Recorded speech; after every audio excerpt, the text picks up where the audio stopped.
Oh, Mom, when I came back from shopping, I saw my daughter Madison crouched at the entrance with a big belly. She looked really tired and her face was thin and pale. Her eyes were a bit unfocused as she looked up at me. Next to her, a little child was holding on tightly to Madison, calling Mom, Mom. I realized this child was my granddaughter, Harper. I brought them both inside and asked what happened. Madison told me that her husband, Stephen, got frustrated because she couldn't move around much during her second pregnancy and had left them in front of the house. Madison was clearly in her last month of pregnancy and needed care. Even though the days were sunny and warm, the wind was cold. I felt so angry, wondering what Stephen would have done if I hadn't been there. I didn't think he was the kind of person to do something like this. Pregnancy isn't an illness, right? We have pregnant women at my work who do their jobs from home just fine. And Harper, she's always crying and so loud. My colleagues' kids never cry like that. When I finally called Stephen, he sighed loudly on purpose. An unemployed, obese woman and a noisy child are a nuisance. Let her parents take care of them for a while. Realizing it was pointless to talk to him, I decided to focus on caring for Madison and Harper instead. Half a year later on a spring afternoon, Stephen called. Hey, what's going on? Your house is gone. At first, I was confused, but then I understood. You finally noticed, I replied. After hearing the truth, he was speechless and turned pale. My name is Scarlett. I'm a 58-year-old housewife. My husband passed away about 3 years ago, leaving me alone, but I don't mind being alone. His study is filled with books, including his favorite novels, challenging research papers, magazine clippings, and diaries. Being in the study makes me feel close to him. Sometimes I spend time there, looking through the books. My daughter Madison, her daughter Harper, and Madison's husband Stephen live about a 30-minute drive away in the next town. Stephen works at a big company owned by his dad. At just 33, he's already a department head and is even considered a potential future CEO. Madison and Stephen met at a beer party when Madison was out with friends. One of her friends recognized an old classmate, who turned out to be Stephen. They discovered they worked near each other and started seeing each other more often, either by bumping into one another or going out for drinks with friends. Eventually, this led to a relationship. Madison wasn't the type to make the first move and often called me, unsure of what to do. I wasn't very experienced in love either, so I tell her, well, I'm not sure either, but maybe just go out for a meal and enjoy yourselves. Unlike me, my husband had experienced many romances before we met. But when it came to our daughter's love life, we both agreed on one thing: she shouldn't date someone strange. My husband, always protective, even joked about calling himself strange. Their relationship continued smoothly, and within a year, they happily announced their engagement. Stephen, with his strong position in his father's company and his impressive sales skills, had earned my husband's trust enough for us to feel comfortable entrusting our daughter to him. Reflecting on this, my husband reassured me, saying, I also felt at ease sending our daughter off to such a respectable person. Shortly after, Madison and Stephen married and moved to the next town to begin their life together. Initially, Madison would visit us often, sharing the excitement of her pregnancy and her worries about childbirth. About 3 or 4 months after Madison shared her pregnancy news, my husband tragically passed away. He was involved in a car accident caused by a truck driver who had fallen asleep at the wheel. Both Madison and I were deeply shaken by the sudden loss. We struggled to maintain our composure as we rushed to arrange the funeral and handle the necessary company and government procedures. The days passed quickly, and before we knew it, a month had already gone by. It's strange that I hadn't seen Stephen much since he first came to introduce himself before the wedding. Even at the funeral, he only stayed for about an hour before leaving abruptly. I found it a bit rude, but Madison explained, that's just how he is. Stephen is always busy with work, she said with a forced smile tinged with sadness. It seemed like she didn't get much chance to talk or spend time with Stephen, who often left early for golf meetings on weekends. Being the son of a company president might excuse his absence somewhat, but I wished he would consider Madison, especially since she was heavily pregnant. As summer drew to a close, Madison returned to our home to give birth. With her belly fully rounded, she was eagerly anticipating meeting her baby. It's a girl. We've already picked a name, she told me. Oh, really? What's her name? I asked. Harper. Stephen and I chose it, Madison replied, smiling warmly. She gave birth within 2 weeks and soon returned home where Stephen was waiting. Madison, make sure to visit us sometimes. Bring Harper too, I urged her. I called Madison again, hoping to reconnect, but her response sounded hesitant. Yeah, maybe once things settle down I'll come over, she replied. Despite my concerns, I hoped it was just a temporary situation. Madison was always busy with childcare and housework, and Stephen, who should have been dependable, often came home late or not until the morning. I wondered aloud, even if he's the president's son, can his job really be that demanding? Despite several attempts to reach out, the pattern remained unchanged. It had been 3 years since Harper was born, yet I had only seen my granddaughter once, right after Madison gave birth. I wanted to support Madison and had expressed this to her many times over the phone, but her responses were always evasive. Before a long weekend, I decided to call Madison again. "Hello, Madison. How have you been? I was thinking of visiting you and Harper soon." I knew I had to be careful not to push too hard. Conversations with friends in the neighborhood had taught me that it's becoming less common for grandparents to see their grandchildren regularly, and pushing too much could strain the relationship further. Madison was my daughter, but I feared this call might lead to rejection, forcing me to accept the situation. With these thoughts, I waited anxiously for Madison's response. "Mom, I haven't been feeling well lately and I need some space. Please don't call me for a while," Madison said over the phone. "Are you okay? If you're not feeling well, I'm really worried. Can I bring over some food?" I asked, concerned. "I don't need it. Can we stop this?" "I'm going to hang up," Madison replied, sounding frustrated. "Wait, how about Harper and Steven? Is he doing well? Has he caught a cold?" I pressed, trying to keep the conversation going. "You're being too nosy, Mom. I want to raise my child on my own, so please stop calling," Madison snapped before hanging up abruptly. Feeling hurt and confused, I paused, unsure of what to do next. The brief call left me deeply shaken. I never expected Madison to feel that way about me. I thought I was showing kindness, but now I realized I had been meddling, and it pained me as I stared at the silent phone. Perhaps she was exhausted and stressed from childcare, or maybe I had crossed a line by interfering too much. Considering different possibilities, I acknowledged there might have been fault on my part and decided to stop calling. Still, I couldn't shake the thought. Had my once open and communicative daughter changed so drastically? Despite my reluctance to give up on seeing my granddaughter, I continued to call about once a month. Each time, I faced a distant reception and was denied access to Harper. "Hey, are you feeling all right?" I'd ask, only to receive no reply or have the call abruptly end. Hoping to get a better sense of what was happening, I decided to call Steven. He was my daughter's husband, and I figured he might have some insight into Madison's and Harper's situation. Steven never answered the phone promptly, but late one night, he returned my call. "Madison? Oh yes, she's fine," Steven assured me. "She's doing a great job looking after Harper. You don't need to worry. Madison has always been very responsible." "That's good to hear. Could you let her know I'd like to see her sometime?" I asked, hopefully. "Yes, of course," Steven replied. "It's odd that Madison isn't picking up her phone lately. That's not like her. It's quite concerning," I added, feeling uneasy about Steven's responses. His words felt rehearsed, as if he was trying to downplay the situation. About a month later, as autumn set in and I returned home from shopping one day, I spotted a figure sitting on my front porch. At first, I thought it might be a homeless person who had mistaken my house for somewhere else. But as I approached, I realized it was Madison. Madison. And look at that belly. And who is this child? I exclaimed in surprise as I saw Madison's noticeably larger belly, indicating she was pregnant again. "Oh, Mom." Madison's face was tired and drawn, her eyes unfocused. The child next to her clung tightly, calling out, "Mom, Mom." I realized it was Harper. I quickly unlocked the door and ushered them inside, practically carrying them to the living room sofa. I made some hot milk for them to drink. Harper cautiously sipped the warm milk. "It's cooled down now, so it's safe," I reassured her. Harper drank, leaving a white ring around her mouth. Turning to Madison, I started asking questions. "What happened? Why were you sitting outside like that? Where's Steven? What's going on with your home?" Madison began to cry and look down for a while before speaking. "Take your time," I comforted her, rubbing her back gently. After a moment, she explained that as her second pregnancy progressed, she found it increasingly difficult to manage household chores and take care of Harper, which frustrated Steven.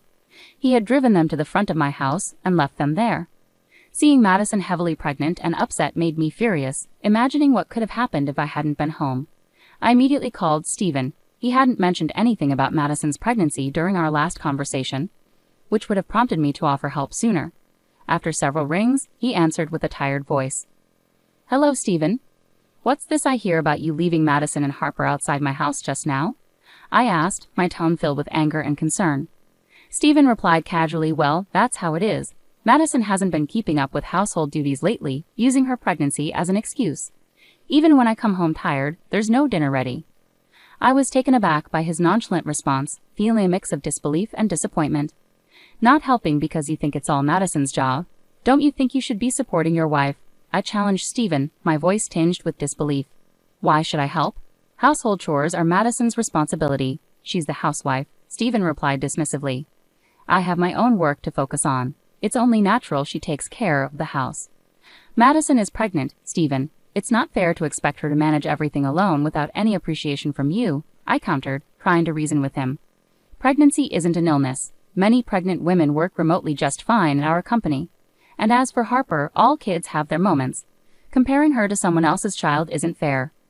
Stephen sighed dramatically over the phone. An overweight wife and noisy kids are a hassle. Let the parents deal with them for a while. At that moment I realized it was pointless to continue the conversation. Fine by me, I said firmly, hanging up. Stephen's mocking laughter lingered in my ears before the call ended. Suppressing my anger and frustration, I focused on what truly mattered, taking care of Madison and Harper. Harper's clothes were stained with food and juice spills, turning into little spots. Her hair also had a faint smell, so my first priority was giving her a bath. The spare clothes in the carry case were slightly dirty too. We'll need to go shopping for new clothes tomorrow with Grandma, I told her gently. 3-year-old Harper was chatty, talking nonstop about her favorite foods, picture books, and characters from her favorite kids' show. Meanwhile, Madison looked exhausted and worn out from the strain of managing everything on her own. She could barely move from the couch. Quickly, I prepared fresh sheets and set up a bed in an empty room upstairs for Madison to rest. She looked worn out, with rough skin and disheveled hair, which made her look quite pitiful. Call me if you need anything at all. I'll take care of Harper, so you just focus on resting, okay? I assured Madison.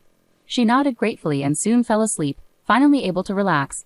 The next 1 to 2 weeks were spent nursing Madison back to health and caring for Harper. Spending time with my granddaughter, whom I hadn't seen much until then, was incredibly fulfilling and not at all burdensome. It was difficult for me to resist when Harper would plead, "Please buy it," with that sweet voice of hers. As Madison gradually recovered, she began to open up about her past. Stephen used to be kind before we got married. He respected my opinions and we would discuss everything together. Those were the happiest times. Her voice grew somber. But after we married, he changed. He started giving orders, saying things like, "You can't rely on your parents. You have to manage all the housework perfectly." I just accepted it all.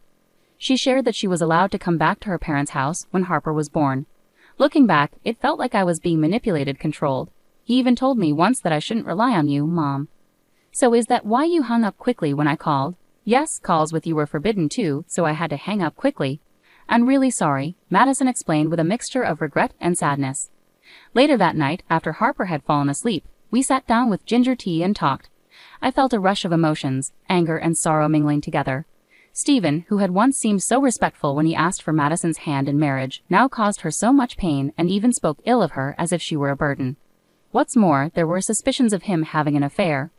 I've noticed perfume on him lately. It's not like him, especially not a woman's scent. And his shirts have had a sweet smell when I've done the laundry, I shared with Madison. His late nights and early mornings suddenly seemed to make sense. Madison, you've been incredibly strong through all of this, managing the house and taking care of Harper, all while dealing with your husband's infidelity, I praised her, overwhelmed with admiration for her resilience despite everything. Despite any disagreements, she's my daughter and family. Madison teared up quietly. The gentle autumn weather persisted, dry yet refreshing compared to summer. Madison's due date was approaching. I focused on pampering both Madison and Harper, nurturing their emotional and physical well-being. 6 months passed and spring arrived. While I was preparing lunch one day, my phone rang unexpectedly. I paused to answer it. The caller was Stephen. Yes, this is Scarlett, I answered cautiously. Hey, what's going on? Your house is gone. Stephen's voice sounded bewildered on the other end of the line. Finally noticed, have you? I replied, a hint of amusement in my voice. Stephen had arrived to pick up Madison, Harper, and the newborn only to find the house demolished and an empty lot with a for sale sign. The move and demolition had been completed a month ago, and Stephen seemed to have just realized the situation, prompting his panicked call to me. We've moved. You left Madison, Harper, and the baby in my care for half a year. Have you been aware of that? I questioned pointedly. Yeah, I've come to pick them up now. Where are you? Stephen asked urgently. Come to pick them up. Unfortunately, we've relocated to a secure apartment. There's no point in telling you where. I'm not considering returning them to you, I responded firmly. Don't joke with me.